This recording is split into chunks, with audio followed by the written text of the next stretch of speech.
The distress signal had been broadcasting for 11 days before anyone acted. It originated from the Keth homeworld, a verdant planet orbiting a quiet yellow star in the Orion Arm, roughly 400 light-years from the edge of human-controlled space. The Keth were not soldiers. They were architects of living things, biologists, gene sculptors, farmers of ecosystems. They had seeded 17 worlds with breathable atmospheres over the course of their civilization's long, peaceful history. They had never built a warship. They had never needed one. Until the Vreth came. The Vreth were something humanity had no clean word for, a collective predator culture that moved like a tide. They did not conquer for resources or ideology or the cold calculus of strategic positioning. They consumed. Worlds fell, populations vanished, and all that remained was the stripped husk of a planet too broken to be called a grave. The Keth ambassador, a tall, amber-skinned being named Saravel, had transmitted the distress signal herself from a bunker beneath the ruins of her capital city. She had sent it on every frequency she knew, including the ones she had been given by the human trade delegation 8 years prior. A diplomatic courtesy, never expected to matter. She had not expected humans to respond. She had certainly not expected what arrived. Commander Tom Hargrove stood on the bridge of the UES Inexorable and watched the tactical display with the particular stillness of a man who has already made peace with what is coming. He was not a tall man, not a dramatic one. He had a sun-weathered face, gray at the temples, and the kind of quiet that comes not from peace, but from having survived enough chaos to stop flinching at it. He had been 2 months from retirement when the signal came through. He had submitted the paperwork to re-enlist before the briefing was even finished. Behind him, 47 warships held formation. A mixed task force assembled in 72 hours, stripped from patrol routes, border assignments, and 3 ongoing conflicts that would simply have to wait. Humanity, when it moved all at once.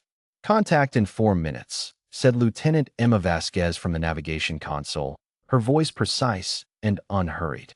She was 29 years old, small in frame, and wore the expression of a woman who had grown up reading history and had always, somewhere quietly, wanted to be in it. Tom looked at her. "You ready?" Emma didn't look up from her display. "I've been ready since the signal hit my inbox, sir." He almost smiled. Good answer. The Vreth fleet filled the sensors 30 seconds early. It was massive, a swarm configuration the analysts had estimated at over 300 vessels, wrapped around the Keth homeworld like a fist closing. Tom keyed the fleet-wide channel. "All ships, this is Hargrove. What you're looking at is a civilization that called for help." We answered. "That's all the justification any of us needs." He paused. "Weapons free. Let's show them what they picked a fight with." The Vreth had conquered 46 species. Not one of them had fought back like this. Their swarm mind processed the incoming data in fractured bursts of alarm. The human ships did not slow on approach. They did not form a defensive perimeter. They drove directly into the heart of the blockade at full acceleration, weapons blazing, closing the distance to point-blank range where human targeting systems held a brutal advantage. The first Vreth formation broke within 90 seconds. They had expected prey. They found something that had no category in their collective memory, something that attacked, absorbed damage, adapted mid-engagement, and kept pressing forward. A Vreth cruiser twice the mass of a human destroyer found itself outmaneuvered by a vessel that should, by physics, have been slower. The human ship's captain had simply accepted a damage threshold the Vreth could not comprehend, the willingness to take a hit in order to land one. Emma's hands moved across the tactical console with the rhythm of someone who had trained for this moment without knowing it was this moment. She called out vector corrections, flagged firing solutions, rerouted power with the instinct of someone who thought of a warship not as a machine, but as an extension of will. 3 Vreth destroyers realigning on our port quarter, she said. "They're trying to bracket us." "Give them something to bracket," Tom replied.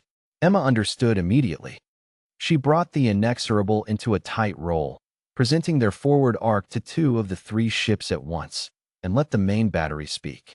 The 3rd Vreth destroyer, finding no hull to target, turned to pursue, and ran directly into the broadside of the UES Patience, which had been waiting in exactly that position for exactly that reason. It was not strategy. It was something older, the instinct of a species that had been fighting each other in every terrain imaginable for 100,000 years, and had spent the last 3 centuries taking those lessons to the stars. The Vreth's swarm mind fractured under the weight of it. In the bunker beneath the ruins, Saravel watched the battle on a cracked screen salvaged from a collapsed comms tower. She had been an ambassador for 20 years. She had attended diplomatic functions on 9 worlds, negotiated 3 treaties, and once talked a mining dispute down from the edge of armed conflict with nothing but patience and precise language. She was not accustomed to being saved. She was not accustomed to what she was watching. The human ships moved like nothing she had ever seen in conflict footage, not the careful, distance-maintained engagements of the civilizations she knew, where fleets exchanged fire at safe ranges and losses were calculated against acceptable thresholds. The humans had no acceptable threshold.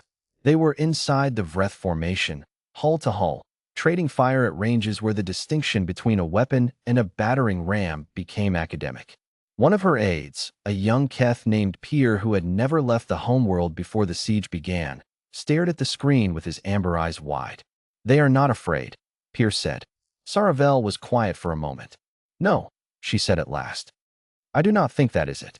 She watched a human cruiser take a direct hit that should have ended it, watched it veer, correct, and continue its attack run as though the damage was simply something to account for rather than flee from. "I think they are afraid. I think they are afraid and they are doing it anyway, and they do not understand why that should make any difference to what happens next." She had studied humans. She had lived among them. She had thought she understood them. She was revising that opinion in real time. The battle lasted 4 hours and 17 minutes. Of the 312 Vreth vessels that had encircled the Keth homeworld, 19 withdrew. The rest were debris. Human losses: 6 ships destroyed, 14 damaged, 231 personnel killed in action. Tom stood in the hangar bay and read the casualty list alone, the way he always did, because someone had to, and because he had decided long ago that the names deserved to be read by someone who felt the weight of them. He had never found a way to make that weight smaller. He had stopped trying. The channel opened. Emma's voice came through, quieter than her professional tone, closer to the person underneath it. "Ambassador Saravel is requesting to speak with you, sir." "Put her through." The Keth ambassador's face appeared on the small screen, clipped to a nearby console. She looked like someone who had survived something they had not expected to survive, exhausted, shaken, and holding herself upright by force of will alone. "Commander Hargrove," she said, "I transmitted that signal because I had no other options. I want you to understand, I did not believe anyone would come." Tom looked at her. "We got your message. You came 400 light years." "Yes." She was quiet for a long moment. Her expression was difficult to read across the species boundary, but her eyes were wet. "Why?" she asked. Not diplomatically, not formally.